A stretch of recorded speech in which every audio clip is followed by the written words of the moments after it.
Good morning.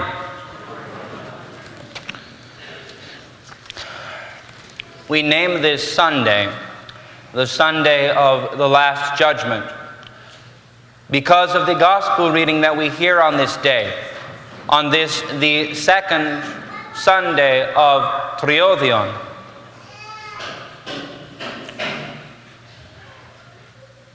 Signomi, it is the third Sunday of Triodion, unless I have forgotten. On this Sunday of Triodion, regardless of which number it is, we hear the gospel of the Last Judgment and are reminded that for us who are Christians, it is not an optional thing to care for the poor, to feed the hungry, to give drink to those who are thirsty, to clothe the naked. In doing this, we are told, in doing these things, for whomever we do them, we do the work of Christ, and indeed we are told, in these, the least of the people in the world, we minister to Christ himself.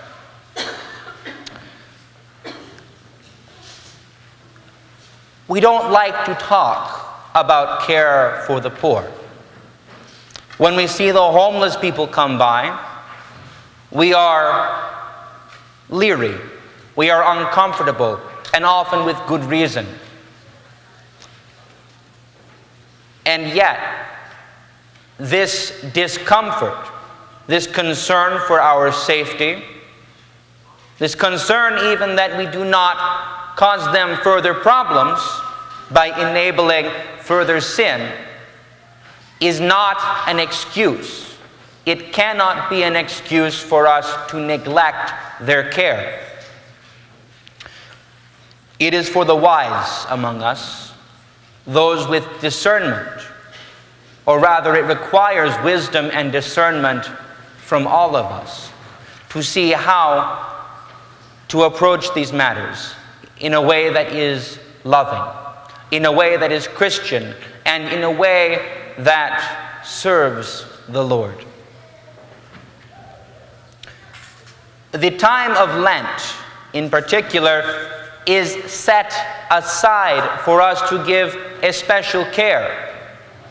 Certainly, one can define what is the ancient rule of fasting as the simple food, the cheap food, the staples, that on which one could live in an inexpensive way, so that one may give of one's plenty to those who are in need during Great Lent.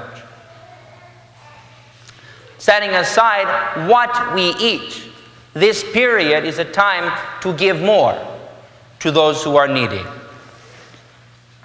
It is a time to serve our fellow man, and in serving him, to minister to Christ.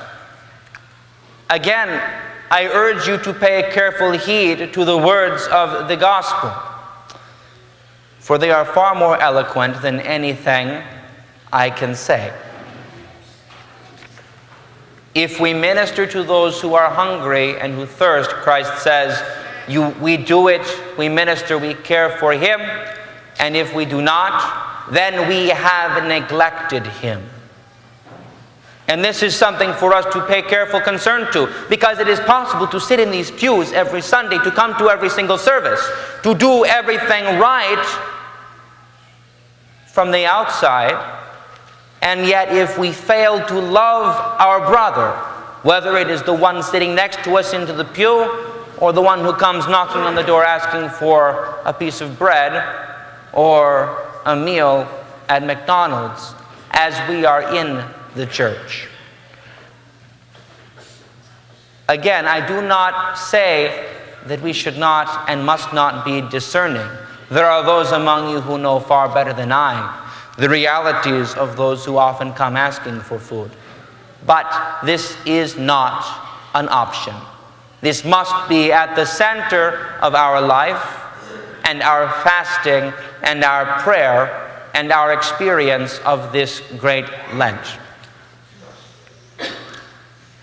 There is a simple thing that every one of us ought to do.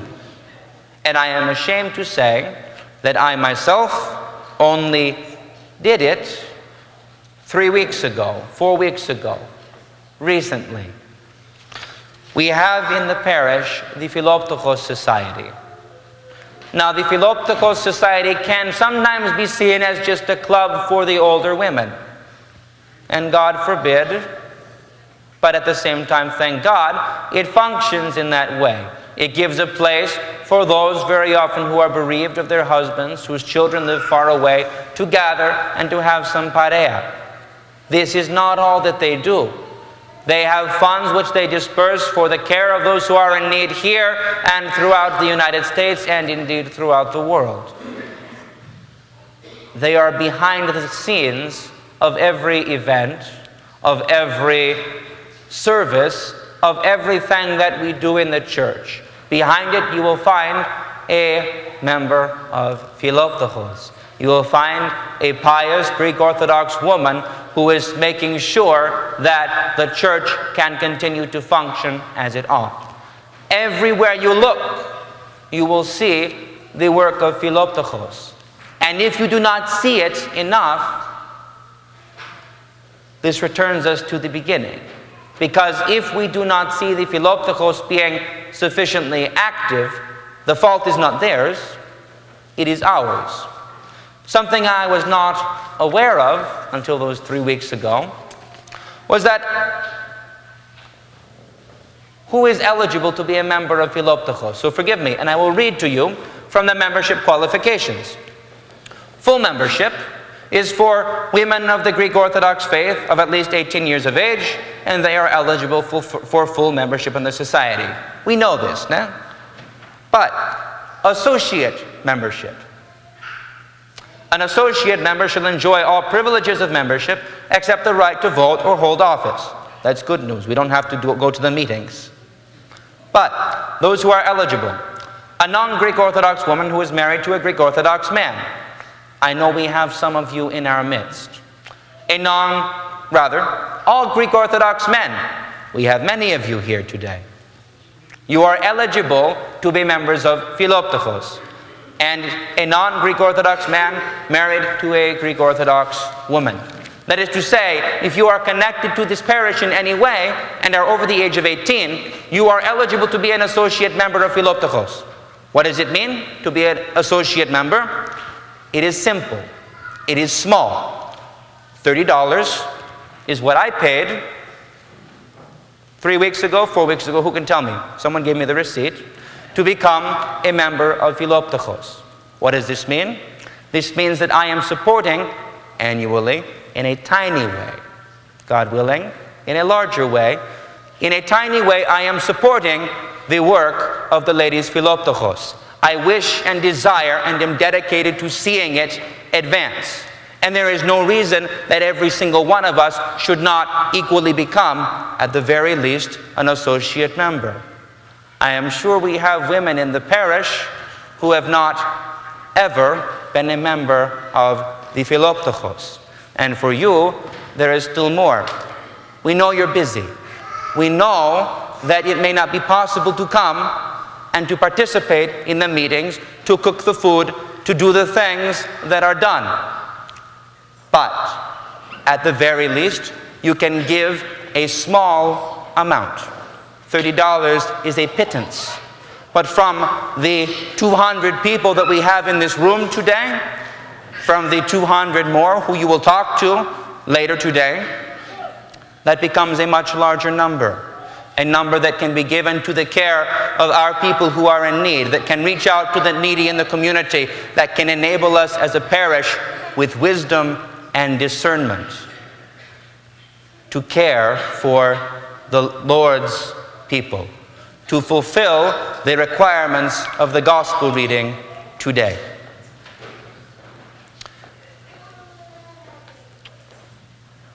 A priest is always reviewed in his sermons by his presbytera.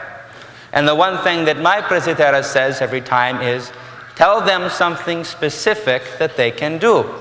Because priests, we like to be general, we like to be lofty, we like to talk about ethereal and theoretical things. So I have something specific today. We are told to care for the poor. We have in our midst an organization which has as its very reason for existence the love of the poor, which is what Philoptochos means. I ask you all to support the Philoptochos with your money, with your time when you can, with your prayers at all times, and with your will. Especially as we go into Great Lent, your will can be expressed by bringing cans of food. They are beginning today with this Philoptochos Sunday, a can drive, a food drive for FoodLink. So, please, from now on, bring cans of food during the week and especially on Sunday and give them to support the Philoptochos in this effort. Today in the hall, there will be members of Philoptochos who can take your associate membership, who can receive your dedication, your contribution to the work of Philoptochos. Let us set aside this old idea that Philoptochos is just an old ladies' club. First of all, they're not that old. Second, it is for all of us. The women bless us by taking the lead in these efforts, but it is for every one of us, especially the men, to support them. Whether you are young or old, if you are over 18, you are eligible. So, this is all we wanted to say today. We are given a hard challenge in the gospel. We are blessed to have a simple and an easy, a not burdensome way to respond to that today. I ask that every one of you do so. And thank you. Amen.